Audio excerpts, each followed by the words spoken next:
Halo semua, perkenalkan saya Nadia Yuliani dari jurusan Psikologi batch 5. Di sini saya akan membuat podcast tentang The Digital Mirror. Hari ini saya akan mengobrol dari hati ke hati kepada teman-teman semua. Pernah nggak sih kalian bangun tidur mata mati sepet tapi tangan udah otomatis ngeraba mencari HP? Belum juga nyawa kumpul, tetapi kita sudah disuguhi sama pencapaian orang lain. Berita buruk dari belahan dunia lain atau sekedar drama netizen yang sebenarnya nggak ada hubungannya sama hidup kita.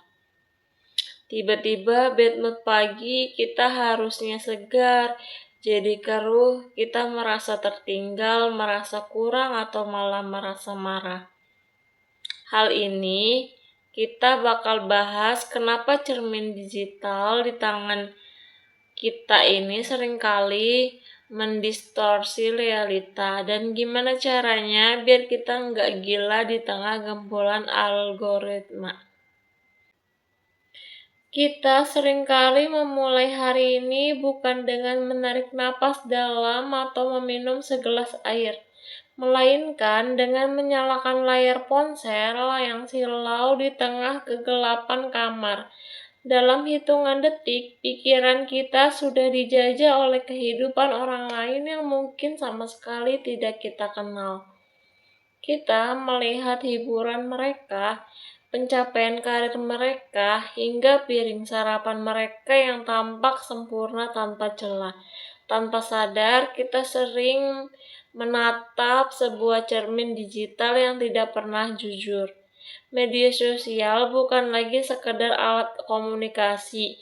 Ia telah berformasi menjadi panggung sandiwara global di mana kita semua adalah penonton, sekaligus pemeran yang merasa harus selalu tampil prima.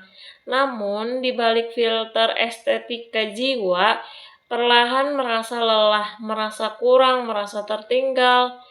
Podcast hari ini bukan tentang meminta kalian menghapus semua aplikasi tersebut, melainkan tentang bagaimana kita merebut kembali kendali atas kewarasan kita di tengah hiruk-pikuk algoritma yang tidak pernah tidur. Kenapa sih media sosial itu bikin nagih sekaligus capek ya? Jawabannya ada di otak kita. Setiap kali kita dapat like atau komen, otak kita ngelepasin dopamin. Itu zat kimia yang bikin kita merasa senang sesaat. Masalahnya, kita jadi pemburu dopamin. Kita posting sesuatu bukan lagi buat berbagi momen, tetapi buat dapat validasi. Dan disinilah letak bahayanya the highlight reel effect.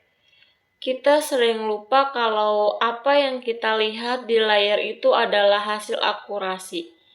Kita bandingin dapur kita yang berantakan dengan ruang tamu orang lain yang udah rapi dan pakai filter.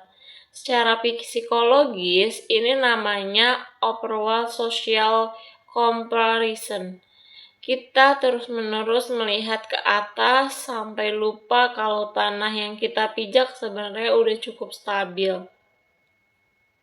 Selain masalah kepercayaan diri, ada satu lagi yang bikin mental kita capek, yaitu information overload. Dulu, manusia cuma perlu tahu apa kabar dari desa sebelah. Sekarang, kita tahu segalanya. Kita tahu perang di sana, kecelakaan di sini, skandal artis itu, semuanya masuk otak kita dalam hitungan detik.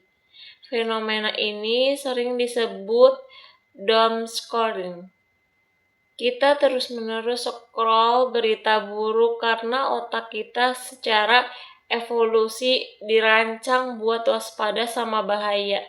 Tapi, kalau bahaya itu doang bertubi-tubi lewat layar, mental kita bakal burnout. Lama-lama kita jadi tumpul, kita kehilangan rasa empati karena saking banyaknya tragedi yang kita lihat. Kita jadi robot yang cuma geser ke layar atas, dan ke atas lagi. Kita kehilangan kemampuan untuk diam, untuk bosan, dan untuk merenung. Terus, apa yang kita harus hapus semua sosmed dan pindah ke hutan? Ya enggak juga, kita perlu jadi tuan atau teknologi bukan budaknya. Berikut adalah beberapa kurasi tips yang saya lakukan sendiri untuk menjaga kewarasan dalam media sosial. Yang pertama, audit followings. Coba deh luangkan waktu 10 menit hari ini, lihat daftar akun yang kamu ikuti. Kalau akun itu bikin kamu ngerasa kecil, nggak mampu, atau malah bikin kamu emosi negatif terus, tekan tombol unfollow atau mute. Feed kamu adalah properti mental kamu. Jangan kasih izin orang lain buat nyampah di sana. Yang kedua, aturan 30 menit pertama dan terakhir. Jangan biarkan algoritma mendekati awal dan akhir hari kamu. Kasih ruang buat pikiranmu sendiri sebelum kena intervensi dari luar. Yang ketiga, digital sabbath. Coba suatu hari dalam minggu atau minimal beberapa jam benar-benar offline. Rasain gimana rasanya bosen, rasain gimana rasanya ngobrol sama orang lain tanpa interupsi di notifikasi. Yang keempat, pernah ngerasa HP getar padahal gak ada apa-apa. Itu tanda otak kita udah terlalu terikat. Mulai matikan notifikasi yang gak penting. Teman-teman, media sosial itu cermin. Tapi ingat, cermin itu menangkap cahaya bukan jiwa kita yang sebenarnya. Nilai dari diri kamu gak ditentukan oleh jumlah followers. Dan kebahagiaan kamu gak diukur dari beberapa estetik foto hiburan kamu.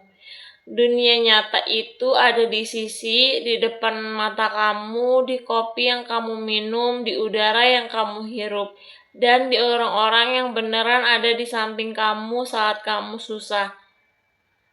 Menjaga kewarasan di era ini berarti kita harus berani menjadi kurator bagi kesehatan mental kita sendiri. Mulailah dengan melakukan audit terhadap siapa saja yang kita ikuti di media sosial. Jika sebuah akun membuatmu merasa buruk tentang dirimu sendiri, maka menekan tombol unfollow adalah bentuk tertinggi dari self-care. Kita perlu membangun batasan yang tegas seperti menciptakan zona bebas, ponsel di meja makan atau 1 jam sebelum tidur, agar otak kita memiliki ruang untuk bernapas tanpa intervensi informasi luar. Ingatlah bahwa dunia nyata tidak memiliki tombol pause atau filter, namun ia memiliki tekstur, aroma, dan emosi yang jauh lebih kaya daripada sekedar piksel di layar. Pada akhirnya, kebahagiaan sejati tidak ditemukan dalam jumlah pengikut atau komentar pujian, melainkan dalam kemampuan kita untuk merasa cukup dengan apa yang ada di depan mata. Mari kita tutup cermin digital ini sejenak, letakkan ponselnya, dan mulailah mendengarkan detak jantung kita sendiri yang selama ini tertutup oleh bisiknya notifikasi.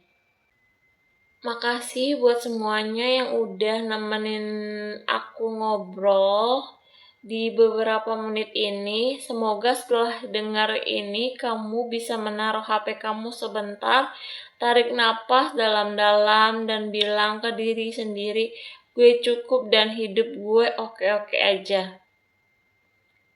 Sampai jumpa di lain waktu. Dadah!